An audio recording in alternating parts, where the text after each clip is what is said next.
Au Gabon, le président Ali Bongo a décidé de verser sa part de l'héritage de son père à la jeunesse gabonaise, une annonce faite dans un discours lors du 55e anniversaire de l'indépendance du pays.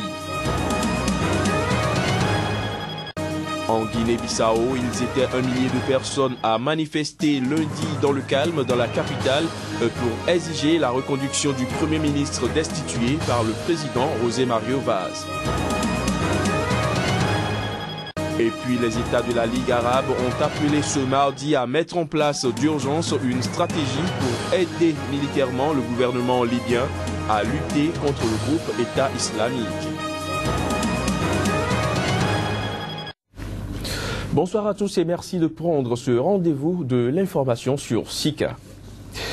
Au Gabon, le président Ali Bongo a décidé de verser sa part de l'héritage de son père, l'ex-président Omar Bongo Ondimba, à la jeunesse gabonaise. Cette annonce a été faite dans un discours à l'occasion du 55e anniversaire de l'indépendance du pays.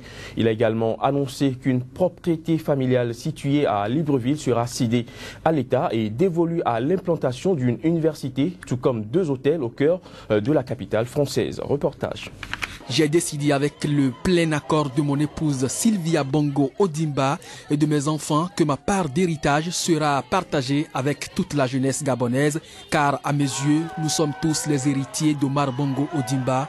C'est le cadeau d'indépendance du président Bongo après avoir affirmé qu'aucun Gabonais ne doit rester sur le bord de la route. Il a également annoncé que les enfants Bongo allaient céder à l'État pour le franc symbolique 2 propriétés en France ayant appartenu à Omar Bongo Ondimba. Il s'agit de 2 hôtels particuliers situés rue de la Baume dans le 8e arrondissement pour l'un et rue Edmond Valentin dans le 7e arrondissement de Paris pour l'autre. Ces biens immobiliers qui feront désormais partie du patrimoine de l'État gabonais seront affectés à un usage diplomatique et culturel, a précisé le président. Ceux qui ont eu la chance de bénéficier du soutien de leurs parents ou de l'État doivent à leur tour faire preuve de générosité, de solidarité, surtout dans les moments difficiles. La succession d'Omar Bongo, décédé en 2009 et qui compte 53 héritiers déclarés, n'est pas encore réglée. Les contours de l'héritage sont encore mal cernés, mais les actifs identifiés se montraient déjà à plusieurs centaines de millions d'euros. Dans le cadre de l'enquête sur les biens mal acquis, 2 juges parisiens enquêtent sur les conditions dans lesquelles un très important patrimoine immobilier et mobilier a été acquis en France par l'ex-président Omar Bongo du Gabon, le président congolais Denis Sassou Nguesso et le président de la Guinée équatoriale Teodoro Obiang Nguema et certains de leurs proches. En Guinée-Bissau, ils étaient 1 millier de personnes à manifester lundi dans le calme à Bissau, la capitale, pour exiger la reconduction du Premier ministre destitué par le président José Mario Vaz. La Guinée-Bissau, il faut le rappeler, traverse une crise institutionnelle et se retrouve sans gouvernement depuis le 12 juillet dernier. Les images. Une foule de partisans acquis à la cause du Premier ministre destitué, Domingos Pereira. La manifestation fait suite à l'appel du Parti africain pour l'indépendance de la Guinée-Bissau et du Cap-Vert à manifester pour la reconduction de l'ex-premier ministre. En dehors de cette manifestation, l'ancien premier ministre bénéficie également du soutien d'une trentaine d'organisations professionnelles des secteurs publics et privés regroupés en une intersyndicale. Cette dernière a enclenché depuis ce lundi une grève moyennement suivie à Bissau où l'armée était absente des rues. Domingos Pereira a été limogé le 12 août dernier par le président bissau-guinéen. Une décision contestée par le ministre déchu, évoquant les textes de la constitution bissau-guinéenne, celle-ci prévoyant que le poste de Premier ministre en Guinée-Bissau revient au chef du parti vainqueur des législatives et par conséquent le Parti africain pour l'indépendance de la Guinée-Bissau, dont il est le chef. Le refus du président bissau-guinéen pourrait conduire le pays dans un blocage politique qui entraînerait la dissolution de l'Assemblée nationale et l'organisation de nouvelles législatives.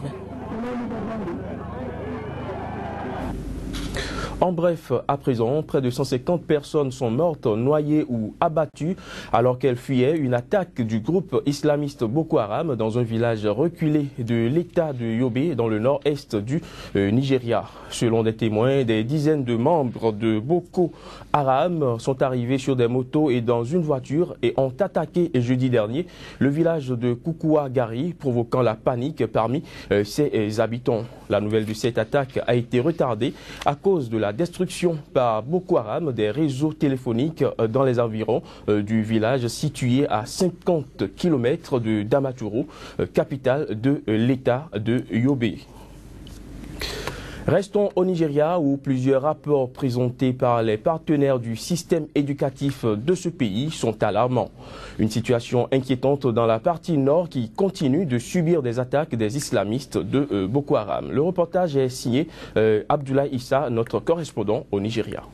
Au Nigeria, dans certaines localités du pays, les parents se posent des questions sur l'avenir de leur progéniture. L'année scolaire qui a connu des perturbations dues aux problèmes sécuritaires qui ont poussé plus d'un soit à fuir, et pour ceux dont les parents ont les moyens de poursuivre leur cursus scolaire à l'étranger ou dans les autres villes du pays. Plusieurs rapports établis par les ONG locales et structures internationales intervenant dans le système éducatif de la première puissance économique de l'Afrique ont démontré que le système éducatif du Nigeria, plus précisément la partie nord, est complètement à terre.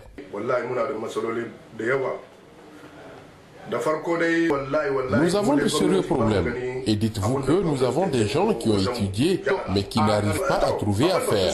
Et c'est la politique, disons notre manière de gérer la cité, qui est la base de tout ceci, y compris la guerre contre Boko Haram.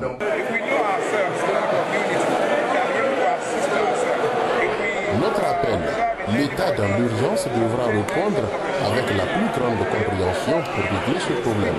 Bien vrai, notre pays est la première puissance économique de l'Afrique. N'oublions pas que l'éducation est à la base du développement.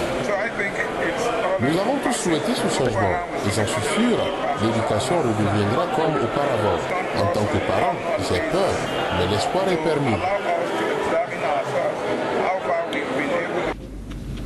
Une réunion de réconciliation de groupes Touareg rivaux du Nord Mali, prévue à partir de demain mercredi au Niger, a été annulée après la reprise des combats dans le Nord malien.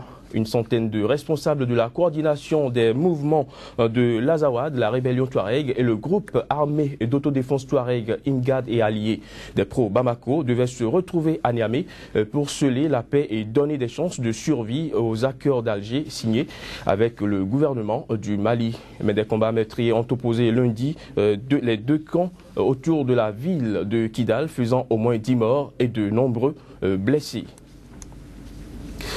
Au Niger, des partis politiques de l'opposition et des organisations de la société civile se mobilisent contre le régime du président Issoufou Mahamadou à 5 mois de la prochaine présidentielle. Ils viennent de mettre en place une coalition dénommée Front patriotique républicain.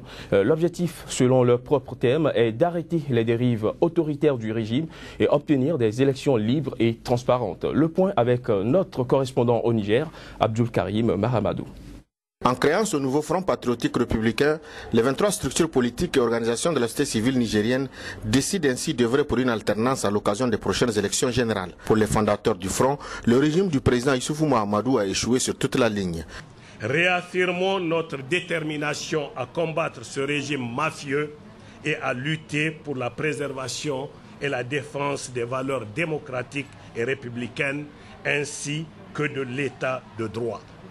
Décidons d'imposer au président Issoufou Mahamadou et à son gouvernement l'organisation d'élections inclusives, libres, transparentes, équitables et ce, sur la base d'un fichier électoral consensuel avec un juge électoral indépendant, impartial et sincère. Pour maintenir la cohésion du cadre et œuvrer ensemble jusqu'à l'atteinte de son objectif, le Front patriotique républicain a d'abord adopté une charte. Nous, organisation de la société civile, organisations syndicales, partis politiques, signataires de la présente charte, décidons premièrement de la création d'un front commun de réflexion, de concertation de mobilisation et d'action démocratique dénommé Front patriotique et républicain et d'adopter la présente charte pour régir les rapports entre nos différentes organisations constituantes.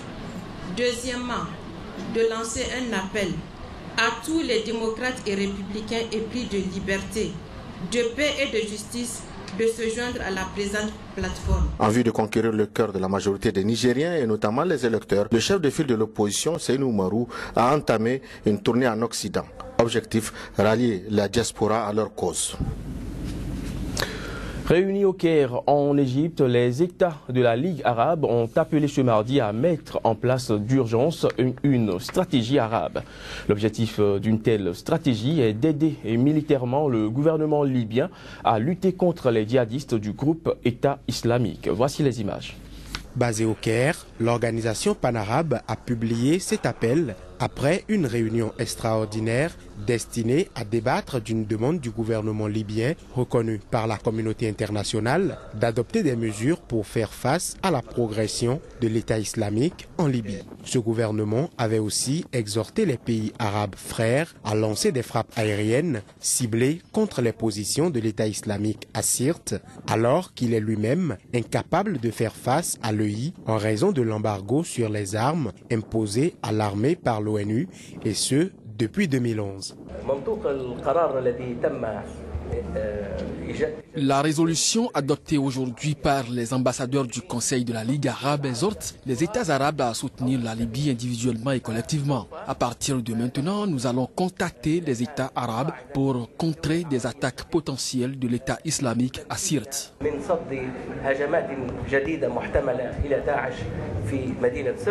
L'Égypte et les Émirats arabes unis ont mené ces 2 dernières années un nombre limité de frappes aériennes en Libye contre des positions de l'EI et d'autres milices islamistes. De violents combats ont éclaté le 11 août à Sirte, des habitants ayant pris les armes pour tenter de déloger l'EI de cette ville située à 450 km à l'est de Tripoli et dont le groupe extrémiste sunnite a pris le contrôle en juin. L'Égypte mène une bataille diplomatique à la fois à l'ONU pour pousser une intervention militaire internationale en Libye et à la Ligue arabe pour la formation annoncée en mars d'une force arabe destinée à combattre les groupes djihadistes dans la région avec la Libye en principale ligne de mire. Les chefs des armées des pays de la Ligue arabe ont tenu pour le moment 2 réunions à ce sujet et une 3e est prévue le 27 août au Caire. Mais en attendant, aucune annonce n'a été faite sur le lancement de frappes aériennes. Voilà qui vient mettre un terme à cette édition. Merci de l'avoir suivi.